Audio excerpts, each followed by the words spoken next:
Quand t'as un chien ultra badass qui sauve le héros, tu peux être sûr qu'à la fin, ça finit bien.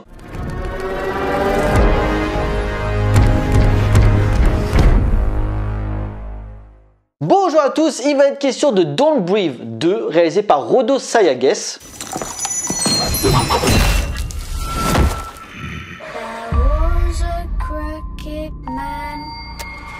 L'histoire, quelques années après l'effraction mortelle à son domicile, Norman Northstorm se cache depuis dans une maison isolée tout en élevant la jeune phénix qu'il a recueillie après un incendie. Cependant, leur tranquillité va être mise à mal lorsque des criminels kidnappent la fille, forçant l'aveugle à quitter son environnement pour la sauver. La grande force de cette suite du très bon film de Fede Alvarez sorti en 2016, c'est qu'il ne se cache pas pour reprendre les codes du premier volet, mais de les prendre à revers où cette fois le prédateur aveugle, toujours interprété par un Stephen Lang au top de sa forme, devient pendant un temps la victime, avant de se faire justice afin de sauver la seule personne qui lui permet d'avoir encore une once d'humanité dans ce monde. Quand j'ai appris la fabrication de cette suite, je me suis dit qu'est-ce qu'ils vont apporter de plus au film de Fede Alvarez, qui tenait sur un concept d'une maison bourrée de pièges un petit peu à la manière du sous-sol de la peur de Wes Craven. Ça ne servait également à rien de faire revenir le personnage de Rocky à part limite pour une histoire de vengeance, puisque Norman avait tué tous ses amis, mais même ça, grâce à l'argent qu'elle a piqué, elle a pu refaire sa vie en Californie. Du coup, elle avait aucune raison de revenir à Détroit pour de nouveau se confronter à lui. Donc pour moi, l'intérêt limité de remettre des gens se confronter une fois plus à ce boogeyman, en gros la suite commerciale qui joue la redite et qui ne sert à rien, soit, et c'est ce qu'il fallait faire et c'est ce qu'ils ont fait, traiter le personnage de Norman Northstorm sous un angle nouveau, raconter ses origines ou continuer à raconter son histoire, puisque dans le premier volet il n'était pas mort à la fin, donc il y avait moyen encore d'exploiter un peu plus le personnage. Ils ont choisi la deuxième voie. Le problème, c'est qu'en partant dans cette direction, en se focalisant sur ce postulat là, l'ancien antagoniste devient un héros sur le chemin de la rédemption et ça demande au spectateur de lui pardonner ses fautes passées. Je rappelle que dans le premier, la femme qui a accidentellement tué sa fille, désolé je spoil, mais si vous regardez la critique du deuxième, c'est que vous avez forcément vu le premier, Norman la séquestre, la viole et la garde jusqu'à qu'elle ait accouché de son enfant. Ce qui est quand même grave parce que avant cela, sa frontière sur sa véritable nature était assez floue. Pour moi, avant ce dernier tiers, je ne trouvais pas que le personnage de Norman était quelqu'un de mauvais. Car je rappelle, c'est que l'histoire, tu avais 3 jeunes cons qui débarquent chez lui pour le braquer. Excusez-moi, mais c'est de la légitime défense. T'es chez toi tranquille, t'es en train de dormir, puis tu entends des bruits suspects, tu sais pas ce qui peut se passer. Tu as ta famille, ta femme et tes enfants, tu es dans ton droit légal de te défendre et de protéger ta famille. Bah là c'est pareil. Et puis aussi, depuis quand ça vous dérange d'apprécier des connards? Parce que moi j'ai plusieurs exemples à vous donner, par exemple la famille Firefly dans The Devil Reject. On nous présente cette famille de tueurs psychopathes vraiment sanguinaires qui font des choses vraiment dégueulasses. Que ce soit déjà dans le premier volet La Maison des Mille Morts et la première partie de The Devil Reject, puis à la moitié tu commences à avoir de l'empathie avec eux, voilà, tu les vois en train de manger une glace, d'être une famille, ils te font des blagues, enfin tu les vois bien s'entendre et toi aussi tu commences à rigoler avec eux, tu commences à t'attacher à ces personnages, ce qui rend l'expérience assez malaisante parce que bah, depuis le début ce sont eux un petit peu les bad guys, tu vois, ce sont des psychopathes et là tu commences à t'attacher, tu commences à avoir de l'empathie et du coup l'expérience devient vraiment déstabilisante pour toi. The Devil Reject c'était vraiment une œuvre transgressive qui bouleversait tes codes moraux, sans oublier pour les fans d'horreur qui ont toujours été un petit peu fascinés par les figures iconiques du genre. Freddy, Jason, Chucky, Michael Myers, je veux dire quand moi je vois des gens qui me disent ouais moi Freddy j'adore ce personnage il est trop cool, tu fais c'est quand même un tueur psychopathe qui va dans les rêves des jeunes pour les massacrer de façon ultra gore. Je veux bien ok il te fait des blagues mais ça reste un meurtrier.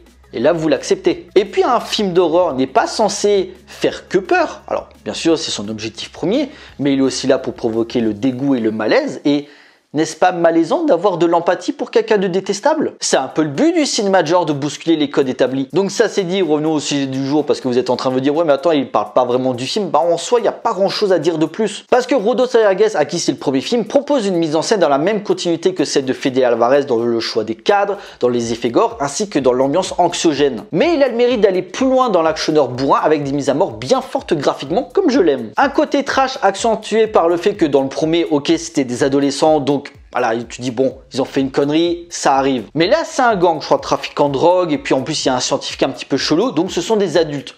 Et là, tu peux te lâcher. Dont le chef serait le père de Phoenix, donc la volonté d'attaquer cette maison n'est pas due au hasard. Cependant, si on peut craindre le côté réchauffé dans la première heure où l'aveugle connaît la maison comme sa poche et va attaquer les assaillants n'importe où et n'importe quand, il y a un côté slasher assez jouissif, je le reconnais. T'as une scène où t'as un mec qui se fait mettre de la super glue, je crois, un truc comme ça, enfin c'est très résistant sur la bouche et le nez pour qu'il ne puisse plus respirer. Et donc du coup, t'as son collègue qui débarque et le seul moyen, c'est de lui mettre une sorte de tournevis, enfin il le plante ici, donc pour qu'il y ait un trou d'air, pour qu'il puisse enfin respirer. Ou encore le combat bien vénère dans la cave. Alors il y a des gens qui ont été un petit peu étonnés de la résistance du vieux. Mais je rappelle quand même que c'est un ancien marine, il sait se battre. Et d'ailleurs quand ça conne, c'est brutal. Le réalisateur arrive parfaitement à mettre en valeur son décor. Je pense en particulier à un super plan séquence où t'as les gangsters qui s'immiscent dans la maison et t'as Phoenix qui doit sans cesse se cacher et bouger de salle en salle pour pas se faire attaquer. Et t'as la caméra qui est tout le temps en mouvement. D'abord elle va sous le lit, puis après elle part en travelling pour voltiger au-dessus des escaliers. Un parti pris réussi dans les mouvements des personnages et où, une fois de plus, le travail du son a une grande importance dans les enjeux. Notamment lors des affrontements où, étant aveugle, le bruit est le seul repère pour Norman. Et donc, après une première heure située dans un lieu qu'on connaît bien, une maison remplie de pièges, là donc se démarque en se déroulant dans l'antre des bad guys, où Norman devient un justicier et où les liens du sang n'ont pas forcément une certaine légitimité. Parce que vous allez voir que même si pour Phoenix, elle retrouve enfin sa vraie famille, ils l'ont pas récupéré pour s'occuper d'elle ou l'éduquer comme de vrais parents. Non, non, non, ils ont des dessins beaucoup plus sombres pour Tara, qui est son vrai prénom. Mais se prouver aussi à lui-même qu'il n'est pas entièrement quelqu'un de mauvais. Ok, il a fait des choses graves, d'ailleurs la thématique sur les douleurs post-traumatiques de la guerre est très intéressante sur les questionnements du personnage. Il a tué, violé, donc un comportement non acceptable, donc soit il se tire une balle dans la tête, soit malgré le dégoût de sa personne, je veux revivre cette fille Phoenix, je vais la protéger et m'expurger de mes péchés. Si Don't Breathe, premier du nom, était un huis clos pensé comme un train fantôme montant crescendo, Don't Breathe 2 est beaucoup plus spectaculaire et explosif, mais aussi beaucoup plus attendu. Il n'y a plus d'effet de surprise, même si il assume son côté série B, notamment lors du climax. Mais le cinéaste s'amuse et embrasse littéralement son sujet. Les plans sont soignés, le travail de lumière est bien exploité,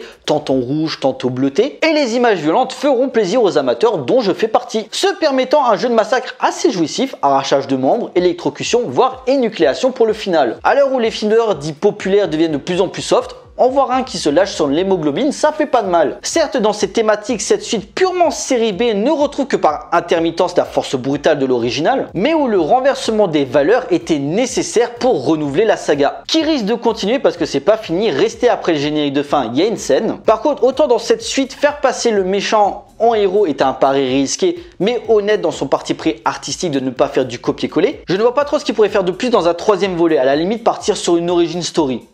Affaire à suivre. En conclusion, Don't Breathe 2 est en soi une suite inutile, mais qui a le mérite d'exister et de ne pas tomber dans la répétition, allant à contre-pied pour le spectateur en prenant un chemin différent par rapport à cette nouvelle icône de l'horreur. Stephen Lang est toujours aussi impressionnant dans une partition beaucoup plus physique cette fois, et la jeune Madeleine Grace est la grosse révélation du film, à la fois touchante et badass quand il faut survivre. Le réalisateur Rodo Sayagues arrive à se démarquer de Fede Alvarez où dans un même décor, il arrive à proposer de nouvelles idées dans sa gestion du suspense et de la violence graphique. Une suite qui ne restera pas dans les mémoires mais qui a au moins une identité et qui, comparé à des sagas à rallonge comme Halloween, Vendredi 13 ou encore Saw, n'est pas une photocopie sans âme. Voilà, cette vidéo est à présent terminée, j'espère qu'elle vous a plu. N'hésitez pas à liker, à partager auprès de vos amis si vous en avez. N'hésitez pas à me laisser des commentaires pour me dire ce que vous avez pensé du film. Je vous encourage à me suivre sur les différents réseaux sociaux pour suivre l'actualité de la chaîne et bien sûr, abonnez-vous pour la soutenir. Pour nous, on se retrouve pour une prochaine vidéo. D'ici là, portez-vous bien, allez voir des films, ciao.